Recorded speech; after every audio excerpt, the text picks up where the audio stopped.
Hey, what is up guys? Kalem or KalemsFishtanks, and in today's video we're going to be talking about Ludwigia inclinata Cuba. This used to be one of my favorite plants, and today I'm going to teach you guys how to care for it and grow it successfully in your tanks. So this plant used to be my favorite for some obvious reasons. It's absolutely stunning. It looks like a little underwater firework. The colors you get from these are amazing. It's like yellows, oranges, and reds, and it's just a super pretty and rewarding plant.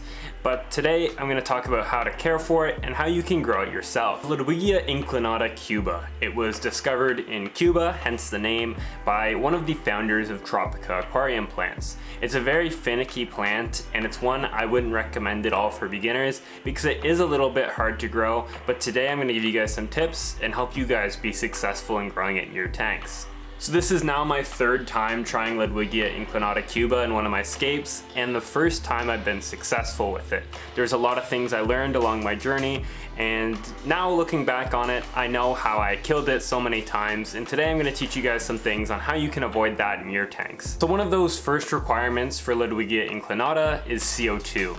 In all the tanks I've tried it in, they all had CO2, and only 1 out of the 3 I was successful with it because it is such a finicky plant. If you've grown it without CO2, please let me know down below in the comments so other people can see that as well. But for the most part, if you're trying this in a beginner, I wouldn't recommend buying it if you don't have CO2 in your tank. Chances are it won't grow well for you and you'll end up killing it, which no one likes to do.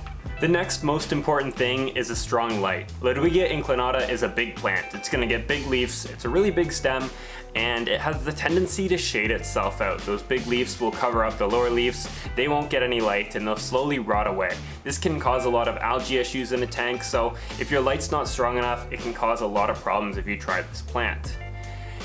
In strong light, this plant gets some really pretty colors. You can see mine is like an orangey yellow. As it gets closer to the top of the tank, it'll start to get a little bit more red. If you want a true red variety that'll be almost completely red or with a lot more red, you're not going to get this from Ludwigia inclinata Cuba. You'll likely have to use something like Ludwigia inclinata Pantanal or Ludwigia inclinata Meta. These two versions get a lot more red. I think Meta stays nice and small, unlike this stuff, and Pantanal, which will get pretty big in a tank.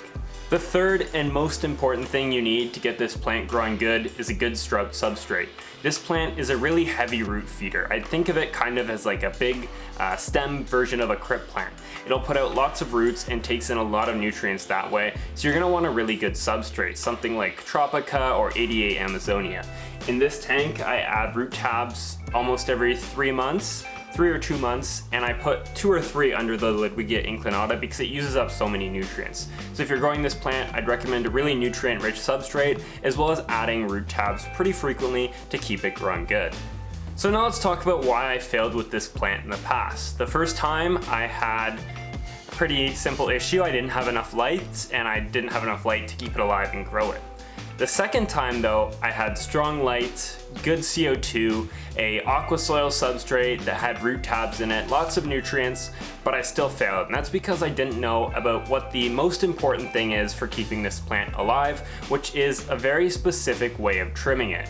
This plant is weird in the way that it regrows and the way that it handles trimming. There's not many other stem plants like it, and what happens if you don't trim it properly is it doesn't regrow and it just dies. So we're going to talk a little bit about how to properly trim and maintain Ludwigia inclinata Cuba.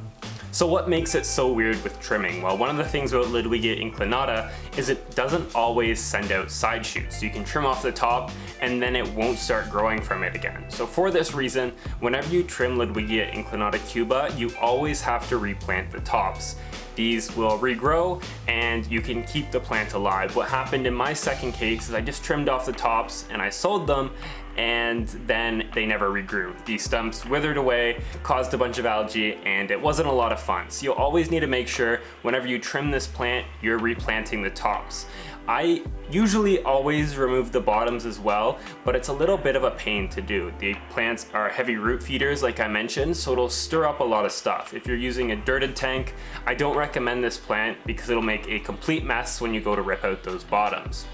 Now, like I mentioned, I don't always rip out the bottoms, but it's usually a good, rule to follow. And that's because when you don't, they won't always grow back, but sometimes they do. But the thing is, sometimes they grow back and they grow back weird. I don't know how to explain it. The leaf structure isn't normal. Instead of splitting into like 6 sets of leaves, they'll split into 1 or 2.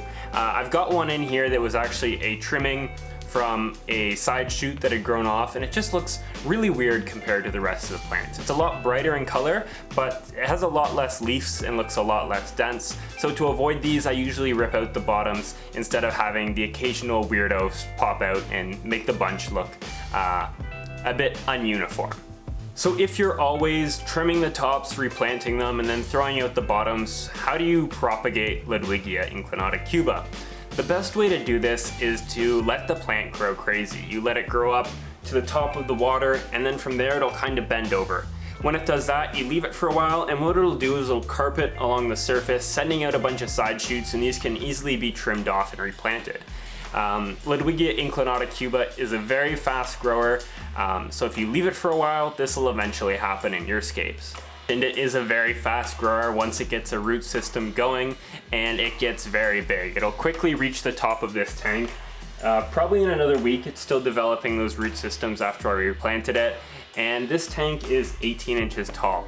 I have to trim this about every 2 or 3 weeks because it gets up to the top and starts covering over all the other plants. And for that reason, I wouldn't recommend this plant for nano tanks. It gets really big and really quick, and if you don't want to be trimming it all the time and replanting it all the time, I wouldn't recommend putting it in a small tank because it'll be really hard to keep up with. So for that reason, I'd recommend it for, bigger tanks like this one.